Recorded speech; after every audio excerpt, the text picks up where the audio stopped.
Okay, we're going to swing over to here. And my friend Wei Qin is here. I'm thinking Wei Li. That's another person I know. But anyway, thank you, from the Chinese Community Center. And you have an event coming up, which I think is fabulous. It's an event, what they call art. Yeah. And you're doing calligraphy. Tell me a little bit about that. Right. So for me, I always looking for the Asian art from China. And what is Asian is just heritage needs to be celebrated. So with calligraphy, with my tea ceremony, but then the one thing I want to introduce. Her tea ceremony is amazing. Yep. But I didn't know there were that many kinds of tea. But right. So the thing I want to introduce to your audience is really the Wei Qin, the 7-string scissor, which is so historical. It was just back then the Lao Tzu and the Confucius, they are the one who play it. The Guxing, yeah. Just gave you the idea how historical that is. And it's a wonderful instrument. Right, and then we got a superb master for it. She's a master degree of music, and then she only focused on that instrument and is only do solo. So yeah, it's a great chance to see that at my tea ceremony and calligraphy and Chinese painting artworks on display. I know. Okay, right. So that's thing. So everybody, maybe show the slides on the screen just from one side. That's the last one on the picture there. Yeah. And it just shows that when it is. Right. That's the one. So the August 31st between 11 to 4 p.m. Right. It's going to be a wonderful event. Always is. I do attend these, and I always learn something. And sometimes they have dancers and a little kung fu here, and then this and that, and it's like, oh, this is so exciting. I always get a front row seat. I get right up there in front because I got to see the whole thing. You are. If you're not there, I'll put your picture there. It says ends here. Right. But I'm not here to really talk about my event. I know. She wants to interview me. Yeah, so right. I'm going to let her do it. I'm going to let her do it. See, thanks for your trust. Okay. But it's just Thank you for having me here today. Here we go. So I'm the immature one, so I do have some questions I want to ask. Sure. You, right. I hope I can answer them. Yeah, right. So really it's about your public story, The Treasure in the Closet. Mm-hmm. You know, the story is a true story. You've been telling me in the 2 years piece by piece, but only by reading the story, follow your thoughts with your thread to going through this complicated time, place, and so many people and information together. Just wonderful. It is a wonderful story. And for those who don't know it, my husband's brother called him one day and said, I found these old slides in the closet. You want them, or what'll I do with them? They're dad's slides when he was in China. And so my husband got the slides and we looked at them, and it turns out that they are the oldest known color photographs of China. Wow. They've been on exhibition in Kunming at the Provincial Museum. From there they went to Beijing at the National Museum of History in Beijing at Tiananmen Square. We presented the original slides to the government or to the museum, right? With all of his dad's notes on the side, but we kept a copy. Wow! So it was, amazing. and it was there. The thing about the photos, which there's a few there. I think Raymond, you might be able to bring up a few photos there. Those are some of the photos that were there, and the one in the center that you see there is Mr. Wu. We thought he was kind of a shopkeeper, but it turns out he was an herbalist.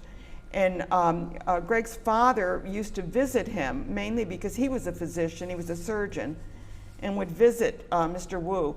The picture below that is when they went back to China, they found Mr. Wu's daughter. Mr. Wu's daughter, she was a hugger. She hugged. And she cried and hugged. I mean, it was like you couldn't get away from her because she was so appreciative that we found this photo of her father. And she remembers the photo being taken because she said that the man who took the picture had hairy arms. Oh, here we go. Here we go. And Greg had hairy arms, and she used to stroke Greg's arm to say the hairy arms. Oh, that is so wonderful. And every picture was shown in the newspaper there so that people could look at them. And the photos were not of the war, although he was a military man. He tell cared me about that, right? He's a medical doctor of flying tigers. What is it? Yep, he brought and he came back from China. Well, the flying tigers were around Kunming. That's where the bases were. And at the time, in the Doolittle Flyers and the Chenault Raiders and all of those. And when he didn't know he was coming back to the States, except that one of the flying tigers was injured badly, and they wanted a physician to go back with him, and that's when he returned to the United States. But every picture has a story, and Jin Fei Bao was the person that we contacted first. And when just to see, is there a place to stay? And my funny story is that Greg wanted to go to China to show the pictures. Right, that's what I'm going to ask you. How did these went back to China? I mean, well, he wanted to go, and he said to me, Annie, he said, let's go to China and show the pictures. And I said, well, we don't know the language. Mm-hmm. We don't know where to stay. You know, he said, oh, don't worry, we're going to backpack. Right. And I said, we're going to backpack. He said, yes, I'll bring a slide projector in the backpack, and we'll bring the slides, and we'll just ask people if they want to see them. And I said, well, does everybody have electricity? Where are we going? I said, I'm just too confused by this. I said, I can't do this. That's a difference between I woman can't and do man. This. So he calls his granddaughter and says, do you want to do it? And she says, I'd love to, Grants. They went. Now, this is the honest, true story. So Fei Bao saw the pictures because we contacted him just by chance and arranged for this exhibition at the Yunnan Provincial Museum, which brought out 10,500 people the first day, by the way. Wow. And when he got off the plane, there were 30 photographers there. Whoa. They gave him a chauffeur with a car. They gave him a translator. And Crystal got her own room in a 5-star hotel. Greg got his own room in a 5-star hotel. And I'm home. Oh. Right, okay. But you made your way to yeah, I did. I've been there two 3 times. Yeah, and right. But that's a been story. Wonderful every time. Right. Yeah. So Fei Bao certainly is a very important person in the story. Very important. Right. I mean, I just read his Wikipedia page last night, and as you told me, it's impressive. And he's one of the Olympic torchbearer back in he did. The Olympic 2008. War, yeah, Olympics, and in China. In China, he also Beijing, a mountaineer, adventurer, a list of got his the achievements. Rhinoceros Award, which is for the greatest adventurer. They said he's the greatest adventurer in all of China in recent times. Exactly. That's how he's being announced, which He's is been up in wow. space. He's done the elliptical thing. He's crossed the Sahara. He's done Mount Everest twice. He's done 100 marathons. He did 7 marathons in 7 days. Wow. On 7 continents. Wow. Think about that. Wow. Started in Antarctic and ended up in Florida. And they did a marathon every day for 7 days in a row. Right. So only a person like that can Pull this off. Pull this off indeed, because how can a exhibition in Yunnan back then would attract in 6 weeks. Exactly. How did he do that? He just got excited, but he wasn't sure even if he could get the money. So one of the pictures that was, I think was up, that might have been up, was a picture where the Bank of China is now built. So he walks into the Bank of China. Who is he? Yeah. Walks in and says, I have an old picture of the exact spot where your bank is right now. Right. Wow. Can you give me money? Wow. And they said, we know Guanxi probably a couple times, getting together. But anyway, he talks to them, and the next thing you know, he says, yes. He pulls out of his pocket, says, I have a contract. Oh my, he's really well prepared. I mean, he's really a smart And man. they got the money for the exhibition to help that, and one person after the other. When he went to the top of Mount Everest, he had to show, I'm wearing this parka by now.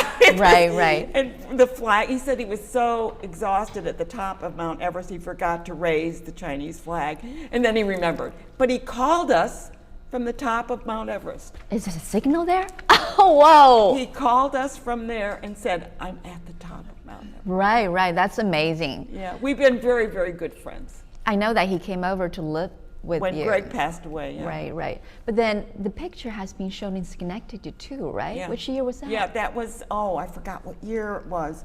It was the year, 2005, and it was when the national convention was here of the U.S.-China People's Friendship. Yeah. Right, right, right. And Greg received the Friendship Award, Yeah. right, from the... From them as well. But yeah. and then he started the Sister Cities project I was gonna ask between you that. Kunming and Schenectady. Right, so that was officially And Fei Bao signed. came for that. Oh, Fei Bao came up to that, right. Yeah. And Does Fei he, Bao crossed from Boston to San Francisco on bikes. he's just amazing. I mean, It's just just one like thing you after- thinking But about. anyway, so she's interviewing me and I'm babbling. But I anyway. know, I mean, just amazing. And then, so I was just gonna ask does Fei Bao speak English? He speaks very, very little English. I Right. mean, like even today, we tried to teach him. His wife, Li Jia, has learned much more English than he has. But but here's the kicker. Greg's nephew goes to China on Greg's behalf. Go to China. You got to learn China because this is a wonderful country. He goes there. He says, "You're doing it for your grandfather. You got to do it." He goes there. He meets a woman there. He's married. He's been there for 12 years. Has Wow. 2 children. Owns a place there. I don't know. Like in Kunming as well? Kunming. Wow, that is just So incredible. he sees Fei Bao all the time. So Right. Fei Bao is part of our family. So thinking about that connection over Yeah, there, yeah. right? I mean, the city of Kunming, it's About the name 7 of million. the 7 million people and have the reputation of the eternal spring city. Yeah. I really envy him to and live Greg there. is Man of the Year in Kunming. He was truly a celebrity. You guys, when you guys are there, you are the celebrity of Kunming. We And had it's a going to be wonderful time. forever. And visit China if you get a chance to see it. But we're almost out of time. I Right, got to tell you yeah. who's coming up, but don't go anywhere. Okay. Coming up next is the Italian Festival, the Stockade Art Show coming up. We have an artist coming on talking about denim art and a mural that she's working on. Harbinger Theater's here, and they're doing Maggie May and the Schenectady Light Opera. We're doing School of Rock. Lots going on. So we'll just finish up the show talking, if that's okay with you guys. Yeah, it's been an experience that I never expected. That it's been a long journey. I mean, we were involved with the Chinese community way before this even happened. Right. And it was when we met Bing Ru Zi, who played the Guzheng. Yeah, right. I connected And that it she there. was from Kunming, and that was our first contact to ask her, do you think these pictures are important? Right. She was the one that says they must go back to China. They brought in 35 scholars into Beijing to look at these photos to say what a historical piece of find that this is. Of China. Yeah. The important piece of period China over there being recorded. That's just amazing, just to Yeah. think about the contribution. Isn't this exciting? It is. Life is good, guys. Right. But then, and we've been talking with Wei Qin here. She's the president of the Chinese Community Center, and you've got to go there when they have their wonderful art. It's just such a great experience to do that. Her tea ceremony is amazing. Who knew there was a white tea, a green tea, a red tea? Yellow. Yellow tea. Oh, I almost missed that one. Thank you so much. And thank you for watching Capital Region today. I hope that you've enjoyed the show. I know I have. So, thank you.